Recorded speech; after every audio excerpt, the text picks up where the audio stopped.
This video will show you how to take your pattern game from good to gotta have it. Repeat patterns are perfect for decorating products. They are timeless, tasteful, and they appeal to a larger audience. But knowing how to use them is key. You can't just slap a pattern on a product and expect it to sell. Many people are creating print products these days. To stand out from the crowd, you need to make sure that your designs look better than the rest. Hi, I'm Michel. Printing products on real products has never been easier. Creative tools like Canva and Wrapper are simplifying the design process, while print-on-demand services such as Zazzle and Printful help you to turn them into real products. But like many things, it is easy to learn, but hard to master. Don't worry, I'm here to help. I've packed this video with tons of tips and inspiration. While my examples are made with print-on-demand services and a pattern design tool called Wrapper, the lessons in this video aren't specific to those. So however you make your patterns, this video is for you. Here is what I will cover. First, how you can design patterns with the end product in mind. Second, what you need to consider when exporting patterns for print. And last but not least, how you can make your pattern shine on a product. As a bonus, I will end with 2 secret tricks on how I avoid making my patterns too repetitive and make something mesmerizing like this. Let's go! Designing with the end in mind. When designing patterns with the end in mind, I always keep 3 things in the back of my mind. 1. Less is often more. Simple patterns may look simple or even dull on a screen, but they can truly come alive when printed, especially on fabric. Texture, folds and movement of the material will add a depth that is not there yet when you are just looking at your screen. But it's not just the fabrics. Even on a hard, flat surface like a notebook, patterns will look and feel different when you see them in context. This is, by the way, why I love designing my patterns in Wrapper. I can instantly see the patterns on a product in 3D. I can even edit them live. It is quite magical, so if you've never tried it yourself, then try it at Wrapper.app. The takeaway? The most eye-catching patterns aren't necessarily the most elaborate. Especially for all-over prints on shirts or bags. Why not see what simplicity can bring you? 2. Design for a specific product. Print-on-demand services make it easy to put your patterns on a dozen of products at once. But may I suggest flipping it around? Instead of designing a pattern first and then figuring out what to print it on, why not start with picking a product first and then creating a pattern with intention, especially for that product? This helps you to design products that stand out from the crowd, because customers can tell when something looks just right. Here are some examples. What if I were to design a pattern for a wall clock? With 12 hours on the clock, I would go for a 6 or 12-sided tiling, which would neatly align with the hour marks. Or let's take a square cushion. I'll often choose a square pattern and make a single tile or 2x2, so the shape of the cushion follows the outline of the pattern. The great thing with Wrapper is that you can actually play with this in real time. Lastly, mugs are a great product to design evolving patterns on that will make them look different from different angles. There is a special effect in Wrapper that will help you make morphing patterns, which I'll show at the end of this video. So I challenge you, pick your favorite product and get inspired by it for your next pattern design. 3. The limits of printed colors. Maybe you already know this, but printing is done in the format called CMYK, which stands for cyan, magenta, yellow and key, which is basically black. On the other hand, most screen colors are expressed in RGB, red, green and blue.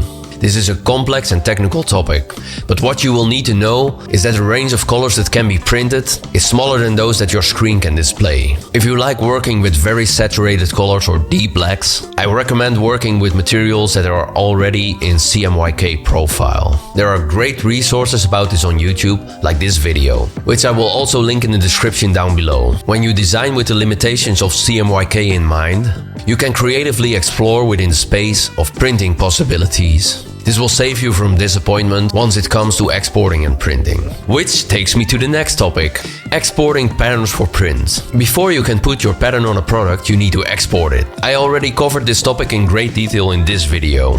But here are 2 essential points when preparing for print. 4. It is all about pixels, not DPI. Some think that as long as you export at 300 dpi, your prints will look great, but that is not quite how it works. Even a 10 by 10 pixel image, for example, can be 300 dpi.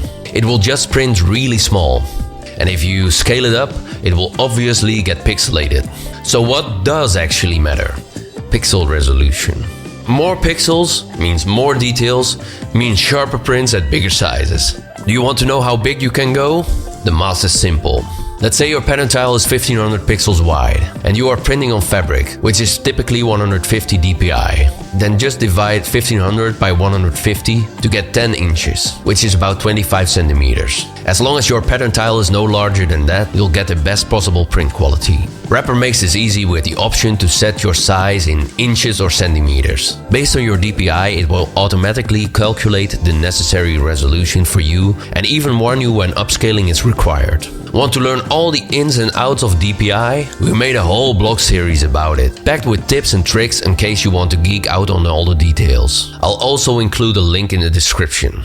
5. Export as a tile or a surface. If your pattern surface allows you to repeat a tile, then exporting as a tile gives you maximum flexibility. You can place, scale and rotate your pattern directly on the product. Super handy for most print-on-demand platforms. But sometimes exporting a full surface is the better move.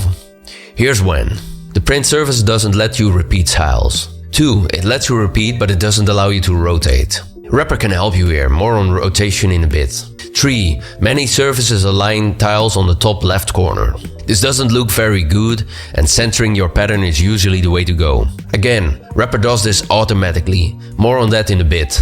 4. If your design cannot be repeated, because the tiling you have selected is not repeating, or if you applied some kind of all-over effect, like a vignetting or a transform, then you'll have to export the pattern as a whole as well. Pro tip for non-repeating designs. Find out how many pixels your final product needs and export to match. That way, what you see is what gets printed. Placing patterns on products. I see tons of great patterns on print-on-demand sites, but many won't sell. Why? Because the placement is off. Even a great design can fall flat if it is not positioned well on a product. Let's talk about how to make your pattern stand out with great placement. 6. It is all about scale. Scale is everything. Remember the cushion example with 1 or 2 repeats? That worked because the scale fit the product. When you are repeating a pattern, always think about what the product is and how it is used. For example, wrapping paper typically has lots of repeats, so you can scale down the pattern like this. But who says you have to do the typical thing? Try something bold and oversized for a fresh look. This is how you differentiate and stand out from the crowd. Or take this pen. There is little space on it, so don't use the same scale as you would for the wrapping paper. What you would also want to consider is a printing technique. Printing on textile or engraving wood may not have the same level of detail as paper prints, so consider how small the details in your patterns may get. How much repeat looks good may also depend on the pattern itself. An intricate pattern will work best on a large scale, so you can admire the details, like the wrapping paper I just showed you. On the other hand, a simple design like this, often called a filler or blender pattern, tends to work great when repeated many times. Finally, on scale, repeating a pattern twice on a coaster looks nothing like repeating it twice on a shower curtain. Same pattern, totally different scale, and that changes everything. It is not just about resolution, it is about how much detail shows up and how the pattern feels at that size. A screen preview can only tell you that much. If you really want to get it right, order the product yourself to see how it looks in real life. 7. To center or not. Most of the time, centering a pattern on a product is the way to go, giving your design a balanced look. It is handy that Rapper does this automatically for you. And if you move it, you can always snap it back with one click. But sometimes, off-center just looks cooler, especially when you scale up the pattern. For example, usually I go for a centered design on cushion, but that doesn't mean I have to. Shift it a bit to get a totally different product. 8. To rotate or not. And talking about breaking the rigidity, try rotating your pattern sometime. Rotation can totally change the vibe, especially with patterns that have straight lines or a squarish symmetry. A small tilt can make it feel more dynamic and less rigid.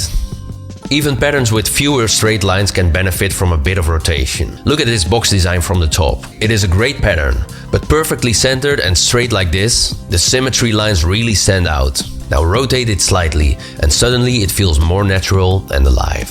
Or take this coaster. Adding some variety in the rotation turns these coasters into a fun set.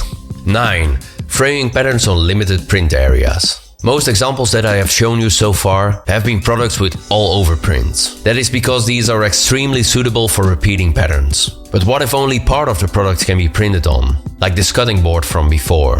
This is where you want to get creative and think about designing the edges with intent. For example, adding a simple border around my pattern here already makes it feel more finished and considered. Printing company may let you add borders, but if not, use your favorite design tool or do it straight in Wrapper. Another option, if the product and the printer support it, is using transparency and create a fade-out effect. The soft edges preserves the feeling of an infinite pattern. In this example, I've placed the pattern in a circle, but your imagination is your only limit. Why not cut out your pattern as a letter, a heart, or use the shape of the pattern as your guide? In summary, the trick is to either make the edge of the printing area a feature, like with the border, or make it irrelevant by creating your own shape.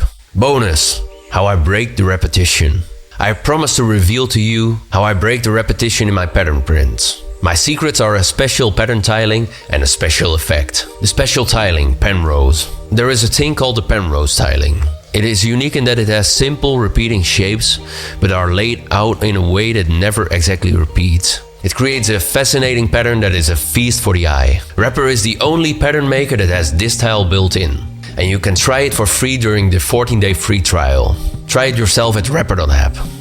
And the special effect, Metamorphosis. This truly mesmerizing effect is called the Metamorphosis. And as you may have guessed, you can also try this one completely for free at Wrapper.app. It will morph your pattern over the surface from left to right, top to bottom, or even both.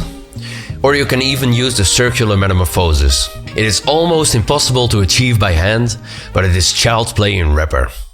Wow, that was a lot.